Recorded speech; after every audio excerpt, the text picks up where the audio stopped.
This is a CBC podcast. Hello, I'm Anna Maria Tremonti. You're listening to The Current. It was just a little over a month ago that Lassantha Wickramatunga was on his way to work in Colombo, the capital of Sri Lanka. Minutes from his office, he was stopped by 4 men on military-style motorcycles. They smashed through the window of his car and severely beat him. He died several hours later. Lassantha Wickramatunga was the high-profile editor of the Sri Lankan newspaper The Sunday Leader. He had a long history of questioning and criticizing the Sri Lankan government.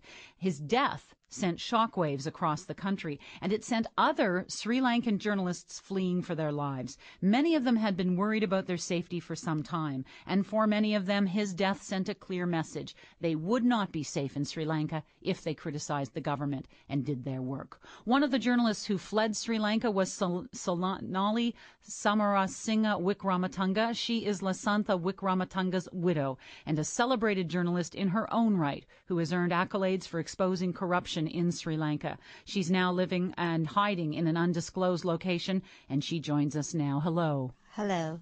I want to start by telling you that I'm so sorry about the death of your husband. I wonder if you can tell us what happened that day, how you found out. Yes, he was alerted that he was being followed that morning. Of course, we had some domestic matters to attend to, and we had to go to the chemist. At that time, though we were vigilant, we did not see anyone. However, when we got home and parked the car, we saw 2 helmeted men dressed in black fatigues on a big black motorbike of the kind used by some units of the security forces, and it whizzed past our car. We immediately got inside the house of the security, inside our house, and Lassantha was quite concerned and called several friends to tell them that we were being followed. Of course, Lassantha had twice before been the victim of physical attacks. The newspaper too had twice been attacked and burned down, so he was not the kind of man to be intimidated by this. So when he wrote that he was unbowed and unafraid, he really meant it. However, despite my pleading, he left for work. It was a Thursday. It was the busiest day at the office, and he was preparing for the copy of the Sunday Leader. And it was less than half an hour later that I received a call informing me that he had been attacked and taken to a hospital. I rushed to hospital together with my sister and her husband, who are both doctors. I saw Lassantha lying on a trolley, blood pouring out of his nose and ears. Of course, the government has insisted Lassantha was shot, while the witnesses to the murder and the doctors who treated him, some of the doctors who treated him, say no firearm was involved. So according to eyewitness accounts and to accounts of injuries seen on Lassantha, as described by doctors present in hospital at the time, he was brought in. He seemed to have been viciously attacked with a sharp metal instrument that caused the fracture of his skull and at least left 2 deep wounds in his brain. So witnesses within just a few yards of the incident report hearing no gunshots and no bullets were found either in his head or in the car, and there were no exit wounds in his body. The police know this. They have a description of the murder weapons, yet despite over a month having passed, they have not published a description of the weapon or call for information from the public, except all they have done really is to arrest the people who stole Lassantha's mobile after the murder. And you can guess why the government is so anxious to have that phone, for in it are the records of many of Lassantha's sources. You married him only 2 months before he was killed. Yes, that's right. What were those 2 months like for both of you? It was perhaps the most carefree and happy that he has ever been, because we happen to in our personal lives we had planned many trips abroad. We had planned to go and meet his parents in Canada, and we were going out more and really sort of giving a lot to our relationship. So it was it was such a big shock for me when this happened. Mm. And yet you both knew of threats. You are a journalist as well. Describe the kinds of threats you faced doing your work.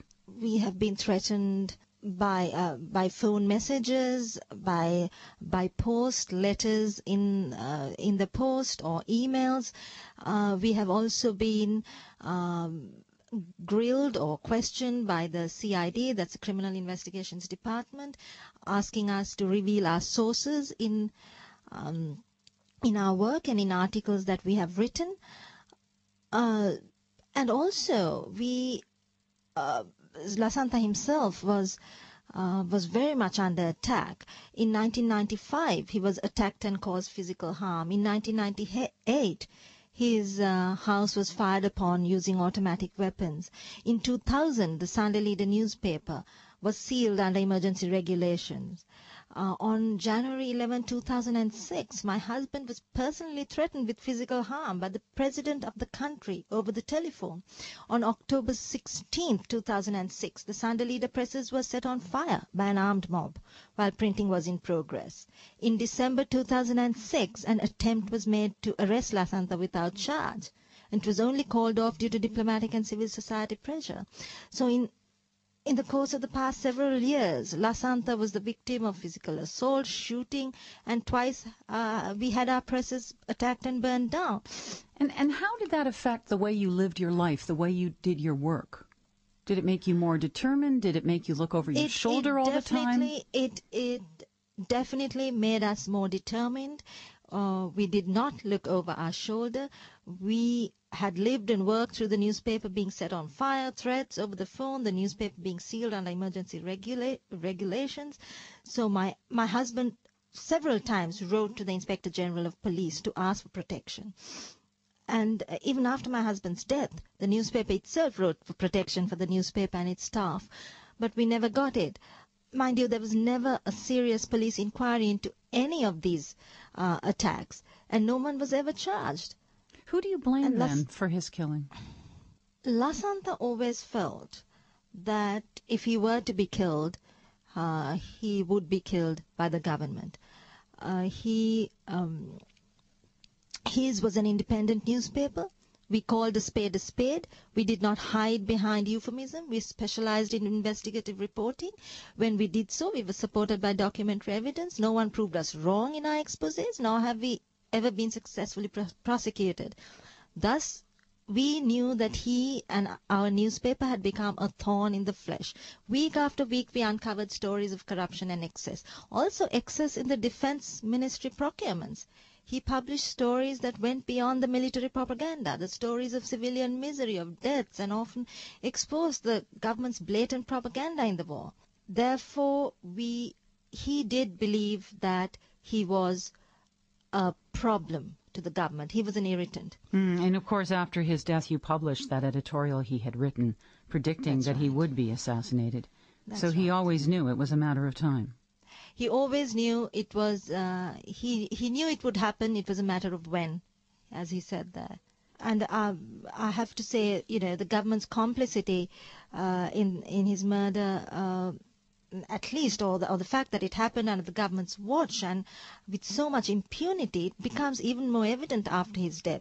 The police inquiry has amounted to little more than an amateurish cover-up of the evidence, and perhaps the best evidence of the complicity by the government is the web of lies and innuendo the government has sought to introduce into its cover-up of the crime. On the day of Lassantha's murder, the president went on national television to claim that Lassantha was murdered as a result of an international conspiracy.